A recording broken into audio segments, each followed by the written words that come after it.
do anything. He's not on the like, sidelines though. He's putting his money and skin in the nothing's game. gonna change. It's always gonna be like this. Or at the end of the day, But he's not doing that. like I said before, you can double down on your strengths and you can go for it. And then if you fail, well, then you failed, and it is what it is. But it's not really a failure because you still So you failed, but it's not a mobilized, failure? formed, and proved something and tested something and got a lesson. But Dog, that's a sitting moral back, not victory. trying, Jay-Z you're said not it. There ain't no winning. more victories. It's not moral victories. That's innovation. Okay, I'm That's saying That's literally why you're Google, judging the man off Facebook, his Amazon individual principle, are an and oligopoly who are going to run the world because they literally have sectors of people whose job it is to test things and fail.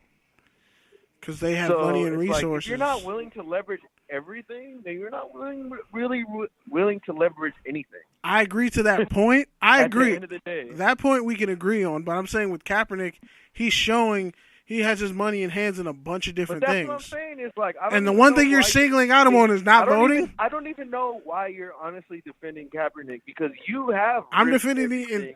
yeah. You have risked everything and leveraged everything because why not? Number one, and number two, because you understand that if you don't, then you really ain't doing shit. So I don't know why you're sitting here trying to defend Kaepernick. I'm defending the Like integrity he's of the really argument. doing shit. I don't care He who. ain't doing shit. He's just Okay. another thought leader or activist or whatever, influencer, whatever you want to call him. That's a millennial But- term. We just throw names at people. Influencer, fucking what was it? What was a content curator that was going around for a while? And some of all y'all No, be that's doing is different. That's different. No, but- Content curators, something different. people still use that shit. You've seen it. You've been to those networking events. Some people come up with wild ass adjectives.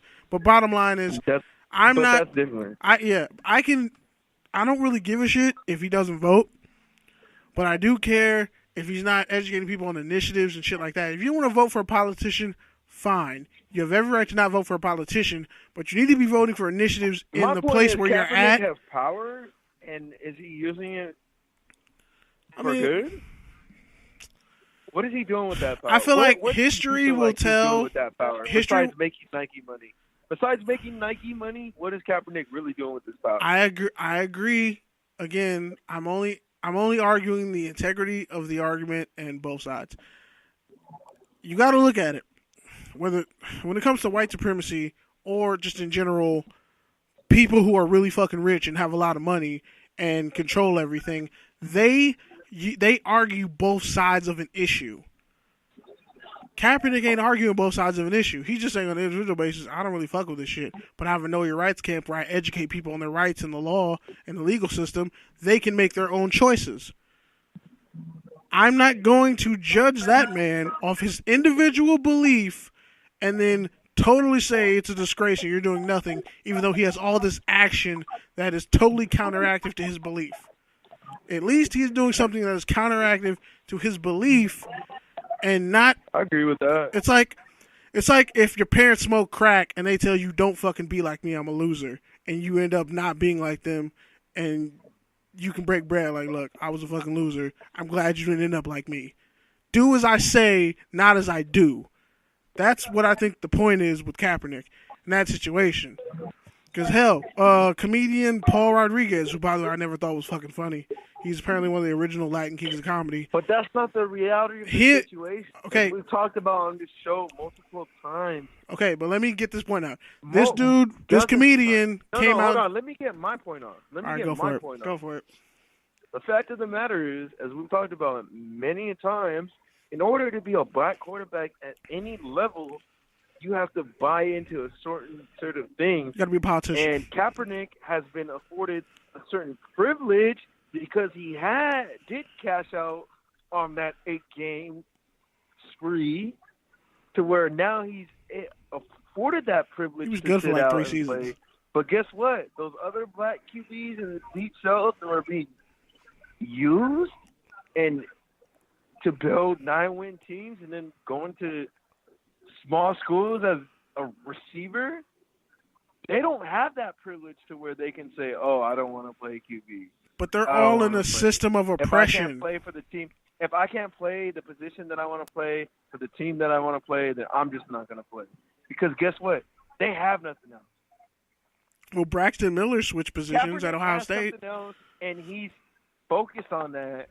And I would argue that he could do more with that if that's his next chapter. Okay, what do you think he should But do he's then? just kind of in that in between where it's like, yeah, I'm still a football player on LinkedIn, but like, I'm Fam, doing you're all this petty other if you shit, went to go fucking but Google like, this him other on shit that LinkedIn. I'm doing isn't really moving the community the way that I would want it to be moved. You get what I'm saying? Yeah, like, but he's one man. like, You have yeah, to. I go back you to are doing- he's you are one doing man. something. That line of thinking does not work in this case because he's one person. Look at all the people he's around him. Look at all But the people he's he's not uplifted. one person, bro. That's what That nigga's that's one what I'm person. telling What are you He's talking not- about? You He's are not- one person. He's not one person. Bro, he represents multiple people, but I represent multiple people too. He But we're both represents one person at the end of the He day. represents a brand. Okay, multiple Nike. brands. Okay, yeah, he represents He multiple has people, Nike, but he is one of the human most being. Powerful and iconic brands of our generation. The ultimate clout Yeah, chasers. We get it. So don't tell me he's on his own because No. Nike has stood by him and I brought never said people. that. I never said that he's on his own, but he is one male. At the end of the day, when he goes to sleep at night, there's not two of him. I mean, if there was, that'd be some creepy shit. But like, there's one of him, and he can only do so much in 24 hours. Bottom line is, this shit is a bigger issue. To quote Nino Brown on the stand, this is bigger than you. This is bigger than me.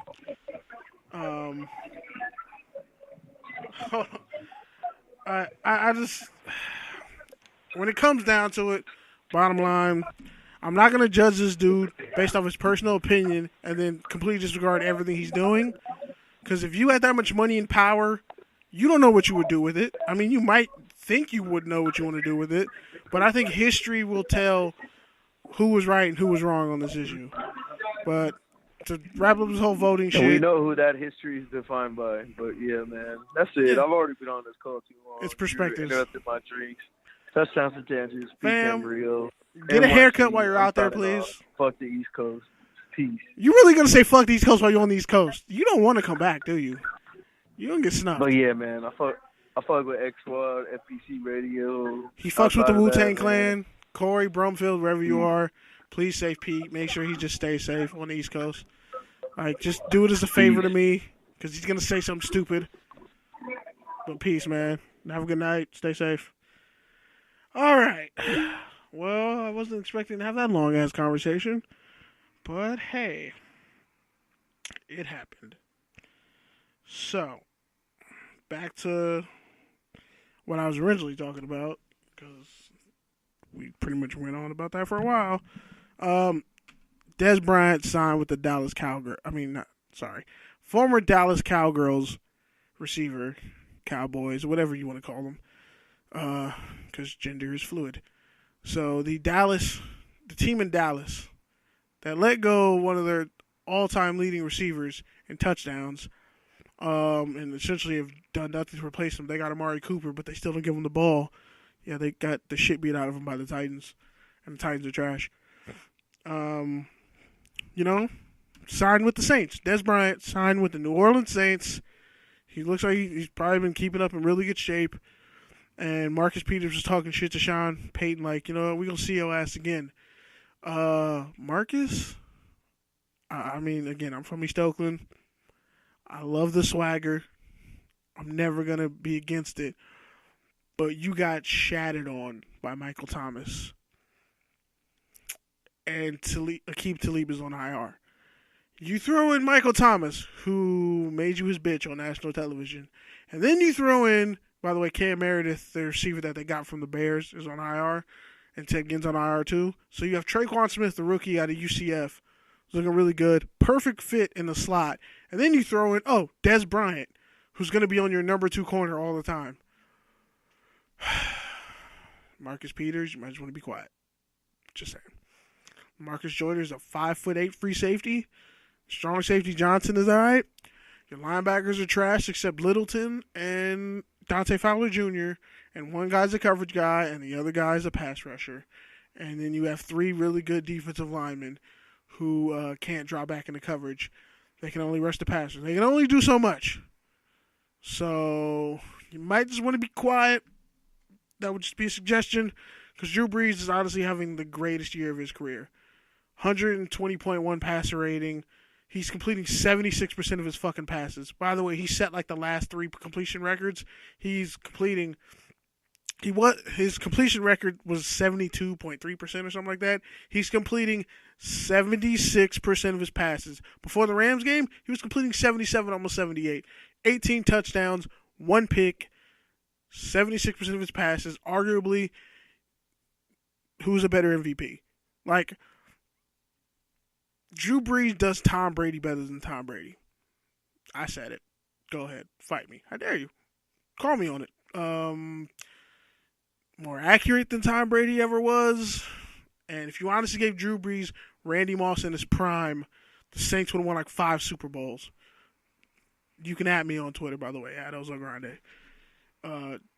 There's no way you can honestly sit up here and tell me Drew Brees isn't arguably the greatest quarterback of all time. And he's already the greatest Big Ten quarterback of all time, because he set a bunch of those records in college. And they all said he's too short. So, Michael Thomas. He's caught like literally like 95% of his targets. Like an insane ass number. He's on pace for like 133 receptions or some crazy shit like that. And the Raiders passed on him. I have a whole book on all the draft picks the Raiders passed on like the past 5 years. And honestly, like, I could have been the GM and I probably would have had the Raiders in like 2 Super Bowls by now. But their talent evaluation is fucking terrible. It's amazing how terrible it is. But hey, I'm sure Obi Melifonwu is enjoying being a New England Patriot, and he'll probably end up being really good. They'll probably use him as a linebacker or some sick shit like that, and he'll probably be really good at it. But, you know, hey, whatever, because Obi was drafted over a bunch of the over Michael Thomas and a couple other people I mentioned. But yeah, the Saints pretty much at 8-1, looking really good. Michael Thomas, arguably best hands in the league, best receiver in the league, gonna get paid a stupid amount of money. Like, he's going to get low. Like, if the Saints don't pay him, they're dumb as shit. Remember, they win a couple of years and they didn't want to pay Drew Brees, and they're like, okay, so God bless the dead, but their former owner must have been smoking crack, or the GM is Mickey Loomis, whoever was smoking crack. You don't want to pay Drew Brees $30 million. You pay him whatever the fuck he wants. And honestly, he was being nice and getting a pay cut.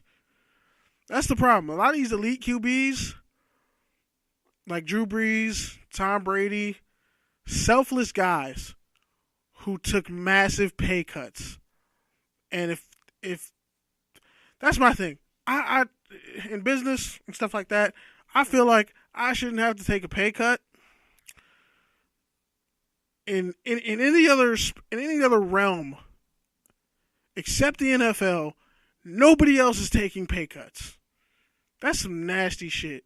That's why I just have no respect for the players union, because they just backtrack on everything. They have a flimsy spine on everything. If I'm fighting to get $200,000 and my floor is $150 and I get $175, I did a pretty good job negotiating.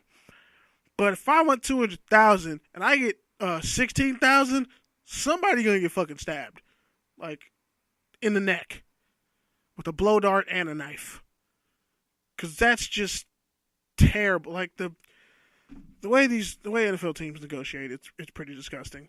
And for a guy like Drew Brees and Tom Brady, even though I really don't like Tom Brady, obvious reasons, I'm still mad about the Tuck rule and other obvious reasons. Cats like that could have changed the sport with the money that they were demanding. But hey, Drew Brees, he finally got paid. Kamara's gonna have to get paid. You're gonna have to pay Michael Thomas, but they got time for Alvin Kamara. They're probably gonna end up letting Mark Ingram go if he doesn't take a pay cut. That dude has to take a pay cut because he fumbled. But the Saints could arguably march their way into the Super Bowl. Look at the standings.